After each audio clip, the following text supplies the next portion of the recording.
सकारात्मक सोच है। अगर सरकार को अगर जनता ने चुना है तो काम करने के लिए चुना है। अगर विधायक को कोई प्रतिनिधि बनाता है तो काम करने के लिए ही बनाया जाता है। विधायक सांसद अगर बनाया जाता है तो क्षेत्र के सर्वांगीण विकास करेगा, इसलिए बनाया जाता है। लेकिन इससे पूर्व कई विधायक हुए, कई सांसद हुए, इस काम को अंजाम तक नहीं पहुंचा पाए।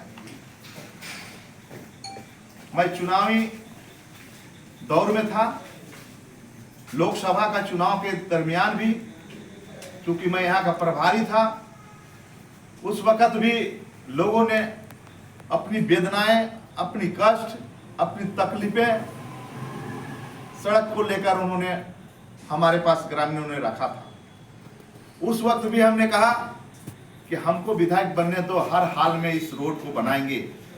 जो आज रोड पास हुई, माननीय इस राज्य के मुख्यमंत्री, इस राज्य के जो हमारा इस राज्य को चला रहे हैं, महागठबंधन के नेता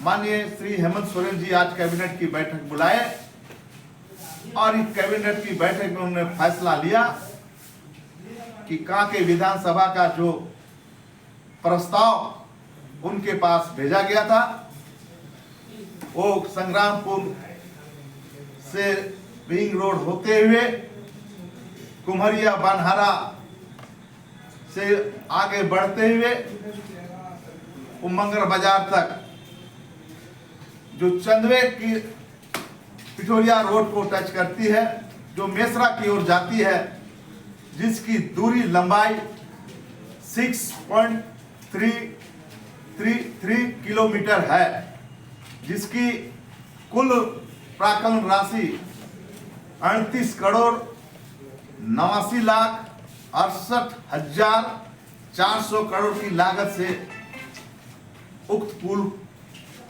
उक्त कलवट और उक्त नाली और उक्त सड़क को चौड़ीकरण के माध्यम से बनाई जाएगी।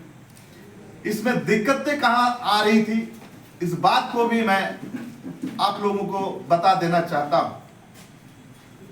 इस रोड को ग्रामीण कार्य विभाग में भेजा गया था, लेकिन जनसंख्या को देखते हुए, आबादी को देखते हुए, आवागमन को देखते हुए, लोगों की असुविधाओं को देखते हुए हमने ग्रामीण कार्य विभाग से पथ निर्माण में उसको ट्रांसफर कराया और स्वयं मैं सुनील कुमार जो पथ निर्माण के सेक्रेटरी हैं झारखंड सरकार के, उनके कार्यालय में जाकर उनसे मैं निवेदन किया, उनसे कहा कि सर, ये कई सालों से इस रोड के लिए लोग तरस रहे, कैसा रोड कब बनेगा। लोगों को आने जाने में काफी तकलीफें होती थी, बच्चों का स्कूल की बसें ठीक से समय पर नहीं पहुंच पाती थी, बरसात के दिनों में लोग आना जाना बंद कर देते थे। अभी हाल ही में एक कलवट का पुल था, वो भी धंस गया उस रोड पे, काफी दिक्कतें हो रही थी। लेकिन हमने कहा था कि मुझे एक बार जिताओ, निश्चित रूप से इस पुल और इस रोड को बनाने का काम करेंगे। और मैं हमारे आंसू के नेता चिंतामणि महतो जी का स्कूल में एनुअल डे था, स्कूल का, उन्होंने मुझे आमंत्रण किया था।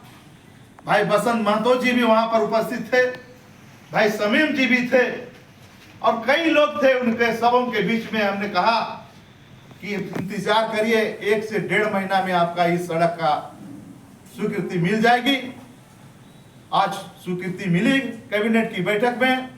मैं माननीय मुख्यमंत्री जी को मैं बहुत बहुत धन्यवाद देता हूं कि आपने इस रोड को स्वीकृति प्रदान की ही। इसी तरह और कई सड़कें कांके विधानसभा में मुझे बनानी है। आपने 4 पुल अभी हाल ही में हमने स्वीकृति के लिए भेजा है। साथ ही साथ हमारा पर्यटन के क्षेत्र में जो हमारा तीड़ू फॉल है, तीड़ू फॉल के लिए भी उन्होंने 4 करोड़ समथिंग कुछ रुपया स्वीकृति प्रदान की है, 4 करोड़ 30 लाख। साथ ही साथ 2 स्टेडियम के लिए हमने प्रपोजल भेजा था, जो एक गुड़मो के चापा टोली में स्टेडियम बनेगा, वो भी 4 करोड़ से ऊपर की लागत से बनेगा। एक ऊपर कोनकी में जो कांके प्रखंड में स्थित है, वहां भी एक स्टेडियम बनेगा। इसके साथ साथ कई धूमकुड़ियां, कई सरना स्थल का घेराबंदी से लेकर कई सड़कें बनाने के लिए मैं प्रपोजल भेजा है। सारे कामों को अमली जमा पहनाई जा रही है। इसलिए झारखंड सरकार को मैं और महागठबंधन की सरकार को मैं, जो कांग्रेस, झारखंड मुक्ति मोर्चा, आरजेडी और सीपीएम के नेतृत्व में जो सरकार चल रही है, हम लोग वादा करते हैं, वादा को हम लोग निभाने का काम करते हैं। इसलिए हमारी सरकार, महागठबंधन की सरकार सदैव तत्पर है विकास के कामों में, वो आज साबित कर दिया। मैं पुनः माननीय हेमंत सोरेन जी को और कैबिनेट के साथियों को, संबंधित मंत्री को, जो हमारे पथ निर्माण विभाग के इंचार्ज हैं, उन तमाम साथियों को मैं तहे दिल से पुनः धन्यवाद देता हूं। ढेर सारी शुभकामनाओं के साथ कांके की जनता को सलाम करता हूं। जो रोड के लेकर के आज हम लोग करीब पिछले 15 साल से दौड़ रहे थे और 1 साल में कर दिखाए, तो हम लोग ग्रामीण 6 महीना में जो करके दिखाए, हम ग्रामीण बहुत खुश हैं और हमको